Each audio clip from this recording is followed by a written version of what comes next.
Hello, Patreon. Thank you for being here. I'm learning that some of you appreciate direct updates. So, direct update, I have several scripts for the second season done, at least in first draft form, and I'm still writing the rest of them. I am far enough along in writing the season to be able to talk about some things in greater detail than I have in the past, which will probably also take me into some more abstract thoughts on this whole process, because that usually seems to be the way these things work. I tried to begin the research phase of season 2 without much of a framework for how the whole thing would come together. Obviously, I was very familiar with the different musical eras of George Jones' career and very familiar with the story of his life. But I tried to forget that as much as possible, or at least pretend that I didn't know that. I did my best to not let that dictate what information was and wasn't important, especially in my time at the Country Music Hall of Fame and Museum's archives, which was totally uncharted territory for me. It seemed like a good idea to pretend I didn't know anything about any of this and take note of every potentially interesting piece of information. The second or third time I came across a particular person's name or came across the same anecdote about a song or anything of that nature, okay, this could end up connecting with a major thread of the season that I don't even know is there yet, so I better make a note of it. Most of you have probably seen a word cloud chart, I think they're called. This is when someone analyzes the text of a book or an article or a website or something, and the chart is the most common words found in that text. The more often a word is found in the text, the bigger it will be in the chart. The biggest word is the most common. I didn't and don't have an actual word cloud chart for my notes or anything like that, but that's sort of what starts to happen in your mind when you're researching something this way. Certain things keep showing up over and over, and then you get an idea of what your major themes are going to be. So for George Jones, some major themes would obviously be country music, stardom, alcoholism, things like that.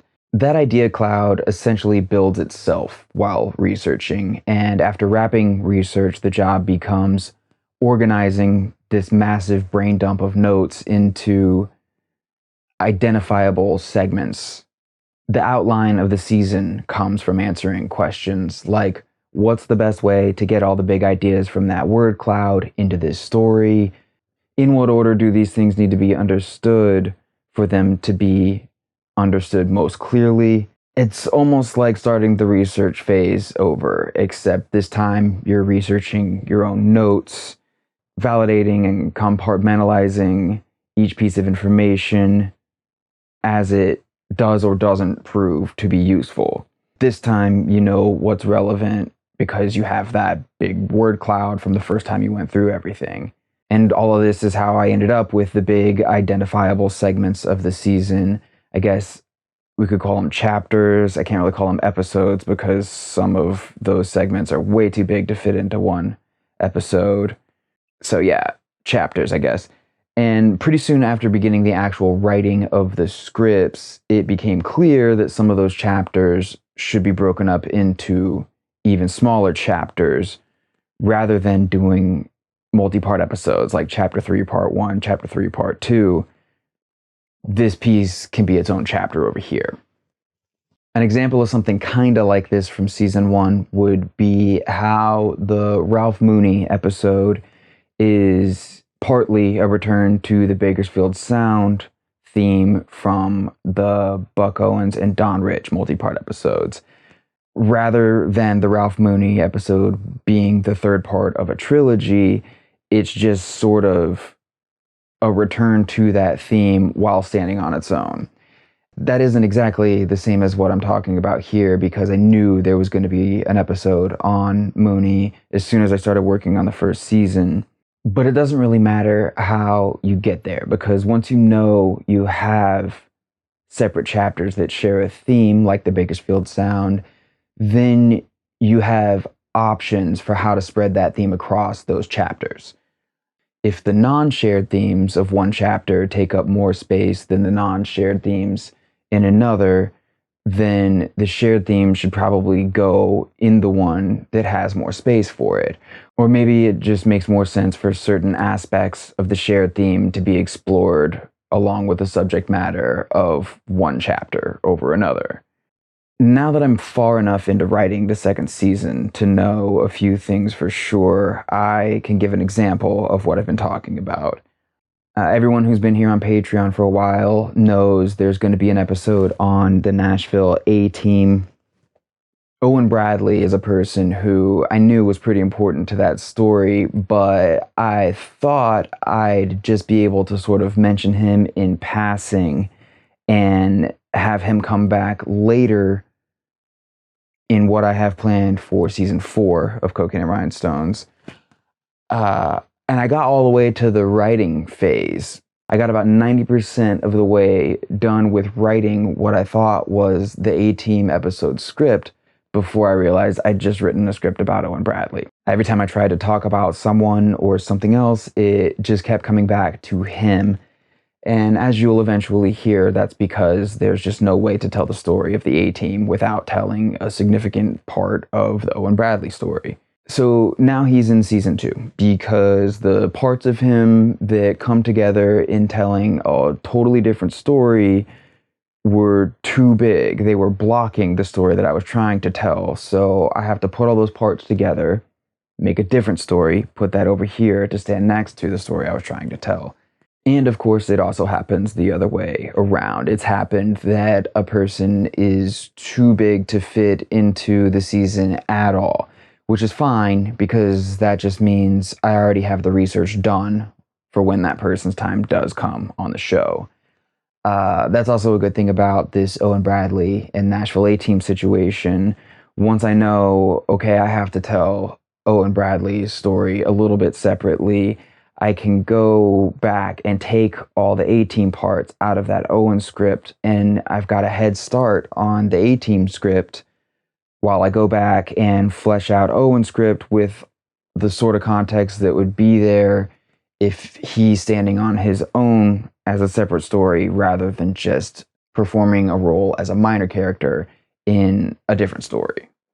And then I'm in that position that I talked about a little earlier, where I know I have separate chapters that share themes, and I can start to look at what part of that theme makes sense with this story, what parts of that theme make sense with that story. And this is the kind of stuff that doesn't really get finalized until it's time to write the scripts. For me, turning information into a story reveals how much of that information is actually interesting or important. It also tends to reveal the most interesting way to organize that information. If you want people to know something, you have to make sure they're paying attention. You have to tell a good story. Turn all of these notes, all of this raw information into a narrative that will hold someone's attention. You end up writing about things you didn't think you were going to write about. Other things you were sure would be written about end up being put on the shelf for later. Sometimes you think you're writing chapter 1, that ends up being chapter 7. Chapter 7 ends up being chapter 4. Everything has to get moved around. And this sort of thing keeps happening all the way through what I'd call the first draft, which is why it's called the first draft. And to go back to the beginning of this update, that's why it's so important for me to try and think and take notes like I don't know anything about whatever it is that I'm researching, because you cannot force history to fit into your preconceived notions, not if you're trying to tell an honest story and tell it well. You have to be flexible and willing and able to go in whatever direction the story has to go in. The more notes you have, the easier it is to do that. And this is also a reason why I try to not speak about specific things I think will be on the show until I know they'll be on the show. There's just no telling what could happen. I usually don't know for a fact until I have multiple episodes done. That's the only way to see how it's all going to fit together in the end. So it is complicated, yes, but like I said in a recent update, this is the part where it really starts to get fun for me because I'm putting all these pieces together exactly like I just talked about. As always, I hope this is useful or interesting or at least makes sense to most of you. Not really sure what I'll be talking about in next month's update. Like I said, just got to be flexible and see where the writing takes me. I do hope everyone will be careful celebrating the new year, and I'll see you back here next month.